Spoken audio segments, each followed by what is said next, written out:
Cremos que a Bíblia Sagrada é a única revelação por parte de Deus aos homens, para que todos tenham conhecimento do que Deus nos fala, do que Deus nos ensina e do que o Senhor nos mostra, da forma como devemos proceder e da forma como nós devemos depositar a nossa fé. Pois a Bíblia é a palavra de Deus e sempre será. Qualquer outro tipo de revelação que não tenha harmonia com a Bíblia, com as Escrituras Sagradas, é de procedência humana, maligna e jamais divina, jamais proveio do Espírito Santo. Porque a palavra de Deus não se altera e sim permanece para sempre. As Sagradas Escrituras é a nossa única regra de fé e prática, tornando-se assim a constituição de todo o verdadeiro povo de Deus. Todos aqueles que entregam a sua vida ao Senhor Jesus, obedecem às suas palavras, a única revelação de Deus contida, que é a palavra de Deus, a Bíblia Sagrada, se torna ali o verdadeiro povo de Deus. Não é a denominação, não é a placa da igreja policial, não é o país em que ele vive, mas em qualquer lugar do mundo. Crê no Senhor Jesus Cristo e coloca a sua palavra no seu coração, o Espírito Santo o habita e ali se trata do povo de Deus. Na Bíblia, ela nada podemos acrescentar ou diminuir. Nelas estão contidas todas as instruções da vontade de Deus para o ser humano.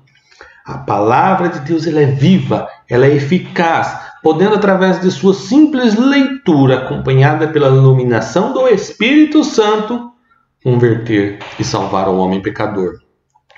Marcos 13:31. Passará o céu e a terra, porém as minhas palavras não passarão. 1 Pedro 1:25 diz: a palavra do Senhor, porém, permanece eternamente. Ora, esta palavra é a que vos foi evangelizada.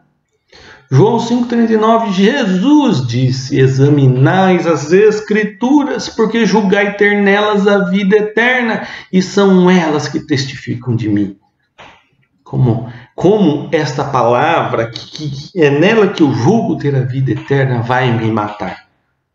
Como que isso vai acontecer? Que é onde que eu encontro a palavra de Deus, que é onde eu encontro Cristo, a revelação do Senhor, que é nas Escrituras, como isso vai me matar? Como esta letra vai me matar? Nós vamos chegar lá. João 7:38 diz: quem crer em mim, como diz as Escrituras, do seu interior fluirão rio de águas vivas. Agora lá no contexto de Atos 17:11, existiam os irmãos de Bereia, e eles eram considerados nobres. Vamos ver por quê. Ora, estes de Bereia eram mais nobres que os de Tessalônica. Por quê? Pois receberam a palavra com toda a avidez, examinando as Escrituras todos os dias para ver se as coisas eram de fato assim. Aonde vocês devem confirmar de fato como são as coisas? Nas Escrituras. Por isso os irmãos de Bereia eram considerados nobres, porque todos os dias examinavam as Escrituras. 2 Timóteo 13:16 e 17. Toda a Escritura é inspirada por Deus é útil para o ensino, para a repreensão, para a correção, para a educação na justiça, a fim de que o homem de Deus seja perfeito e perfeitamente habilitado para toda boa obra, para dar frutos, os frutos do Espírito. Tudo isso a gente encontra nas Escrituras Sagradas. Aí vem 1 Coríntios 4:6 que diz: estas coisas, irmãos, apliquei-as figuradamente a mim mesmo e a Apolo, por vossa causa, para que por nosso exemplos aprendais isto. Não ultrapasseis o que está escrito, a fim de que ninguém se ensorbebeça a favor de um em detrimento de outro. Olha só isso que Paulo está falando, que ele está dizendo aos irmãos da igreja de Corinto, para que eles aprendam com eles a não ir além daquilo que está escrito. Não ultrapasse o que está escrito. Fique somente com esta revelação, não com uma outra revelação extra-bíblica, para que ninguém se borbeça, para ninguém faça detrimento de um contra o outro. Ei, essa palavra eu acho que é para você. É bom você examinar as Escrituras. Por isso, nós cremos na necessidade da leitura e do estudo sistemático das Escrituras Sagradas por todo cristão desde a mais tenra idade. Entendemos não haver outra forma de crescimento espiritual fora da Bíblia. Não há. Jesus, exortando os saduceus, disse: errais, não conhecendo as Escrituras e nem o poder de Deus. Em outra ocasião, ele declara: examinais, como disse agora no texto acima, examinais as Escrituras, porque cuidais ter nelas a vida eterna. A palavra de Deus também nos orienta. Conheçamos e prossigamos em conhecer ao Senhor. O próprio Deus também advertiu o povo no passado e o perigo de não procurarmos o conhecimento quando diz: o meu povo foi destruído por falta de conhecimento.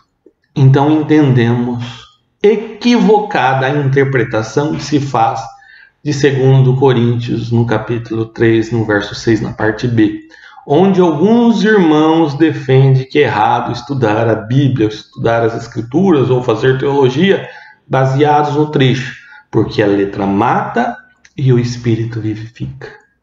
Quando nós interpretamos a palavra de Deus, não podemos considerar apenas a parte do versículo, só apenas essa parte. Nós temos que interpretar à luz de todo um contexto. Devemos analisar a palavra de Deus como um todo. Assim, ao fazermos a leitura deste versículo em questão, que é 2 Coríntios 3,6, o qual nós fez também capazes de ser ministros de um Novo Testamento. Novo Testamento, os ensinos de Cristo, não da letra, mas do Espírito, porque a letra mata e o Espírito vivifica. Percebemos que o assunto aqui em questão está tratando não é do não estudar a Bíblia, ou não buscar conhecimento, ou não estudar a palavra de Deus, não tem nada a ver com isso. O assunto tratado é a lei que mata, em contraste ao ministério do Espírito que vivifica. Essa é a ideia abordada em todo o capítulo. Vamos falar um pouco da lei. Por que a letra mata? Vamos lembrar um episódio que Cristo viveu. Vamos lembrar. Uma mulher adúltera. Uma mulher foi pega em ato de adultério. Está aí na Bíblia. Os fariseus, os religiosos, levaram até Jesus, justamente para testá-lo, não provar ele. E eles disseram que esta mulher foi pega em ato de adultério. Aquela mulher. E a lei dizia que ela deveria ser apredejada e morta. Ou seja, a letra dizia que era para matá-la. Essa é a orientação da letra. É um ministério da lei. Então a lei diz: mata. E aí Jesus, com toda a calma do mundo, tá bem, não há problema.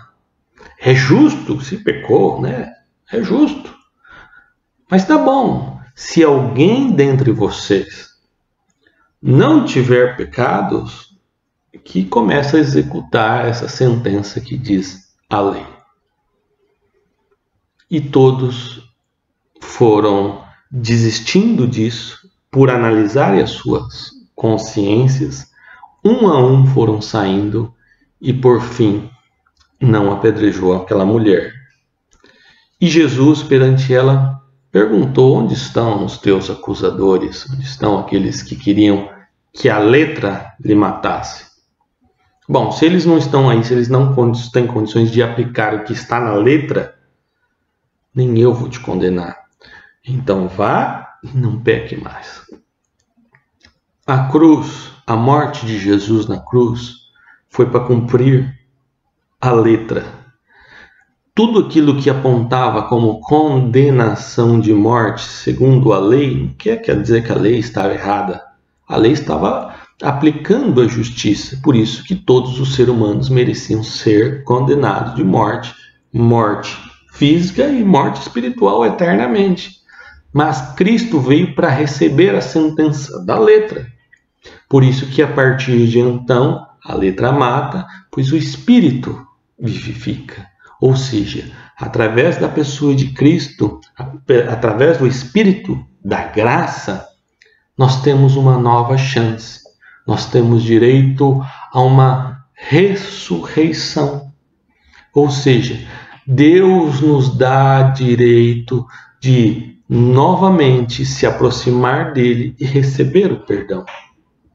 Então a lei mata, mas o Espírito nos vivifica, nos dá direito a uma nova vida. Este é um novo testamento, por isso que Paulo fala que o qual nos fez capazes de ser ministros de um novo testamento, não da letra, ou seja, não do Antigo Testamento. Não é que o Antigo está errado, não é que a lei está errada, mas a lei veio para apontar o que era pecado e para determinar a sua sentença. E como nenhum homem tinha condição de ser perfeito, por isso que ninguém apedrejou aquela mulher, Cristo perfeito se colocou em nosso lugar para receber a sentença da lei, da letra, e assim morreu julgado em nosso lugar. Espero que até aí tenha ficado claro para você.